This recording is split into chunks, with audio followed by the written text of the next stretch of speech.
John Kingfisher was a notorious Texas outlaw known for his flamboyant style and ruthless reputation. At one point, he killed a circus tiger just to make chaps from its hide. He boasted of killing 37 men, excluding Mexicans, during his time as an outlaw. At his peak, Fisher led over 100 bandits, ruling southwest Texas with an iron fist. Fisher was born in October 1853 in Collin County, Texas, just north of Dallas. His father, Joe Fisher, was a cattle raiser, while his mother, Lucinda Wood, passed away when King was only 2 years old. Joe remarried, but his second wife also died sometime between the end of the Civil War and 1870. The Fisher family, Joe, King, and his younger brothers, John and Jasper, moved to Goliad, Texas, where Joe's mother-in-law helped raise the children. However, young Kingfisher was quite a handful. He was popular with the girls, which didn't always bode well for his behavior. He began associating with a rough crowd, getting into fistfights, and engaging in other delinquent activities. Joe, finding it difficult to manage King as a single father, eventually sent him to live with his brother James. This move did little to curb King's wild streak. In 1870, he was arrested for horse theft. The story goes that it was all a misunderstanding, and he was merely borrowing the horse without the owner's permission. King allegedly escaped from the posse with the help of the horse's owner, making it a rather unusual situation. Fisher's early life set the stage for his later infamy. Shortly after the horse theft incident, he was arrested again, this time for burglary. According to Fisher family lore, he was influenced by an older individual. He was sentenced to 2 years in the state penitentiary, but served only about 4 months due to his youth. Fisher was released from prison in February 1871 at the age of 17. After his release, Fisher drifted south and worked with cattle and horses. He had a knack for breaking horses, and, as it turned out, for killing as well. The Texas of the 1870s was extremely lawless, with vigilante justice often being the norm.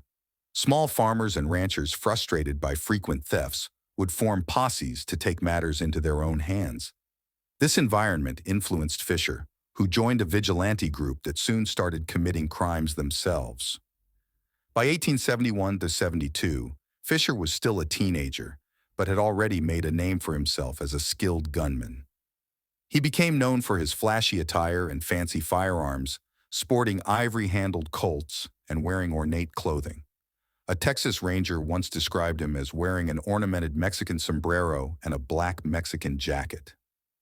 Join me on this ivory-handled and bedazzled episode of the Bloody Beaver Podcast as we dive into the life of John Kingfisher and uncover more about his infamous exploits and the legacy he left behind. Kingfisher was a striking figure, known for his flamboyant and extravagant attire. He wore a crimson sash embroidered with gold, and from his belt hung boots and 2 silver-plated revolvers with ivory handles. Another ranger noted that Fisher was adorned in a beaver hat with a solid gold hatband shaped like a rattlesnake, a silk shirt, a bandana around his neck, and chaps made from the skin of a tiger he allegedly killed at a circus. He also carried a brace of silver-plated, ivory-handled 6-guns. To add to his flair, Fisher wore bells on his spurs, as the regular jingle of spurs was insufficient for him. Summing up his look, Fisher sported a bedazzled sombrero, a bedazzled jacket, a gold rattlesnake hatband, a red sash, tiger-striped chaps, and bells on his spurs. It was as if the cowboy from the Village People had decided he needed to appear even more flamboyant. Despite his flashy style, Fisher was not a large man, standing at only 5'9" and weighing 135 pounds. However, his outer appearance belied his inner toughness. For instance, one day he argued with his own gang members over dividing stolen loot. A Mexican gentleman went for his gun, but Fisher was quicker and more accurate, killing the man and his 3 friends. From then on, Fisher became the undisputed leader of the gang, his tiger chaps adding to his fearsome reputation. He allegedly killed 7 more Mexican bandits in the months that followed, a significant body count for someone barely old enough to shave. In 1872, young Fisher bought a ranch on Pendencia Creek near the Mexican border in Dimmitt County, Texas. This ranch became the headquarters for his gang's illegal activities in the Nueces Strip, a lawless land between the Nueces River and the Rio Grande where neither Texan nor Mexican authorities paid much attention.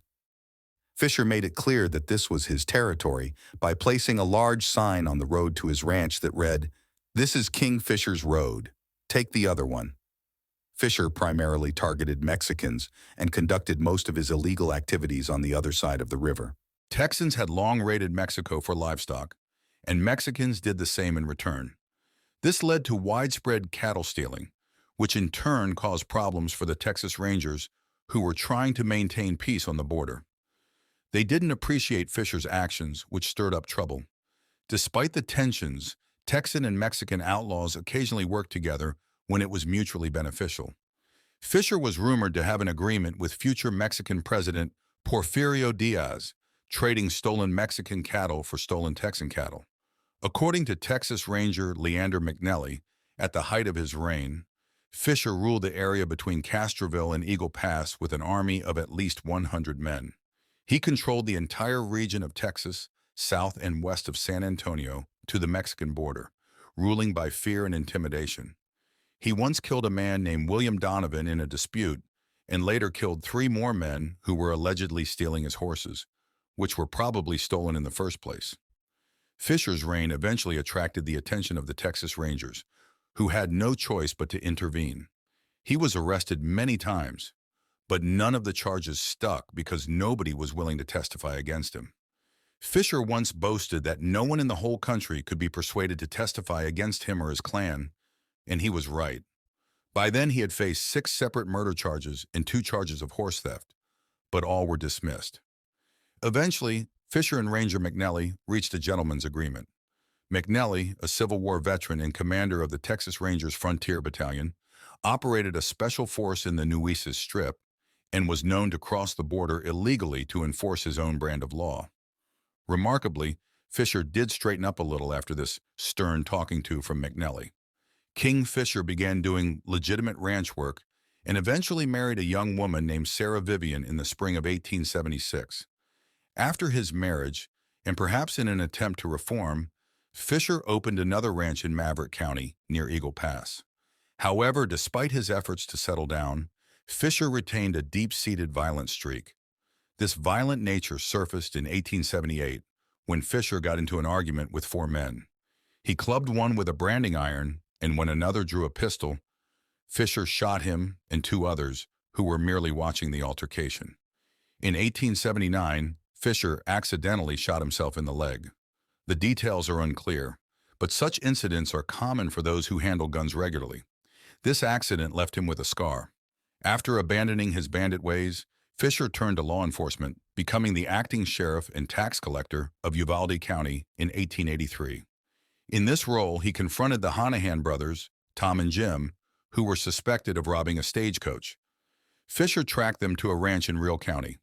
A gunfight ensued, resulting in Fisher killing Tom and arresting Jim. Around this time, Fisher was asked by a reporter how many men he had killed, to which he replied 37, not counting Mexicans. This statement implied that killing Mexicans was so commonplace among some Texans that it wasn't considered noteworthy. However, the number 37 is likely exaggerated, as many figures of the Old West often inflated their kill counts. Most of Fisher's killings were indeed of Mexicans, despite his claim of not counting them. Fisher's activities, both as an outlaw and a lawman, were concentrated in South Texas, particularly in the Nueces Strip area, including Dimmitt, Maverick, Real, Uvalde, and Zavala counties. He wasn't known for traveling widely across Texas, instead operating primarily in this region. Some accounts suggest that Fisher owned a saloon called the Sunset Saloon during this time. Many Old West figures, such as Wild Bill Hickok, Bill Tillman, Bat Masterson, and Wyatt Earp, also had strong connections to saloons, either owning them or being part owners. In 1884, Fisher met Ben Thompson, another notable figure of the Old West. The details of their meeting are unclear, but one account suggests they met after Fisher was arrested in Austin, where Thompson worked due to gambling. Both were also arrested in 1876 on a murder charge, but were soon released. Ben Thompson was born in England in 1843 and moved to Texas as a child. He joined the Confederate Army, serving in the 2nd Texas Cavalry, and was wounded in the Battle of Galveston. After the Civil War, Thompson fought under Emperor Maximilian in Mexico before serving time in Huntsville prison for severely beating his brother-in-law, who had abused Thompson's sister. By 1870, Thompson was in Abilene, Kansas, running the Bull's Head Saloon with Phil Coe. They frequently clashed with the citizens of Abilene and Town Marshal Wild Bill Hickok, leading to a deadly confrontation where Hickok killed Coe. Thompson befriended Bat Masterson, and they protected the Santa Fe Railroad during its conflict with the Rio Grande Railroad. Thompson later moved to Austin, Texas, where he opened the Iron Front Saloon and continued his violent lifestyle. His reputation as a formidable gunman grew, and he eventually became a lawman in Austin, serving as the city marshal. Thompson traveled frequently, visiting San Antonio, where in 1881 he got into a gunfight with Jack Harris, owner of the Vaudeville Variety Theater, whom Thompson killed. Thompson had a history of confrontations with theater owners, having previously killed Mark Wilson, the owner of the Capitol Theater in Austin. In the late 19th century, Harris Thompson was charged with murder, but was eventually acquitted, a not uncommon occurrence during those days. Jack Harris, the victim, had a business partner named Ben Foster, who couldn't forgive or forget Thompson's crime. Foster harbored a deep grudge against Thompson for killing his friend. In 1884, Kingfisher, who served as the tax collector for Uvalde County, traveled to Austin as part of his duties to deliver the annual tax report to the state capitol. While in Austin, he encountered his old acquaintance, Ben Thompson. Thompson persuaded Fisher to accompany him on a quick trip to San Antonio, proposing they have some drinks and enjoy the sights. Fisher agreed, and the two set off on what could be described as a friendly outing. Fisher's intent in joining Thompson was to help reconcile with Foster and bury the hatchet. However, there was speculation about Thompson's true motives, whether he genuinely sought peace or aimed to intimidate Foster and push his way back into the business. At this stage in his life, Thompson was known to be a heavy drinker and no longer in his prime. On the short train ride to San Antonio, he was reportedly in a foul mood. Upon arrival, Thompson and Fisher visited the Turner Hall Opera House, likely indulging in more drinks and perhaps some cigars. They then proceeded to the Vaudeville Theater, the same venue where Thompson had killed the owner Jack Harris 3 years earlier, a fact that still fueled Ben Foster's anger. In San Antonio, Fisher and Thompson went upstairs to a theater box to have a sit-down with a man named Billy Sims. They were joined by a local lawman, Jacob Coy. Despite their efforts, Joe Foster still refused to speak with them. Suddenly, Fisher sensed something was amiss. Before he could react, Coy and Sims quickly stepped aside as gunfire erupted from another theater box, riddling both Fisher and Thompson with bullets in an ambush. Thompson died almost instantly, and either Coy or Foster, who now decided to appear, finished him off with a bullet to the head. Fisher, however, didn't die so easily. Despite being shot 13 times, he managed to fire a round, wounding Coy and crippling him for life. It's uncertain whether Fisher's bullet caused Coy's injury or if Coy was hit by friendly fire during the chaos. Amid the confusion, Foster accidentally shot himself in the leg, which later had to be amputated. He died shortly after the surgery. Kingfisher, unfortunately, found himself in the wrong place at the wrong time and died at the age of 31. Despite Thompson's unpopularity in San Antonio, the public was outraged by the ambush and demanded a grand jury indictment for all involved. But nothing came of it. The officials in San Antonio showed little interest, and the matter fizzled out. Fisher's body was returned to his ranch, and legend has it that he was buried with full splendor, including his tiger chaps. Over 40 years later, his body was exhumed and moved to the Pioneer Cemetery in Uvalde County, where it rests to this day. Fisher left behind a grieving widow and 4 daughters. His wife, Sarah Elizabeth Vivian Fisher, lived a long life, passing away in 1946 at the age of 89. She witnessed an incredible span of history, from the Civil War to the advent of modern technology like the telephone, electricity, airplanes, and even television.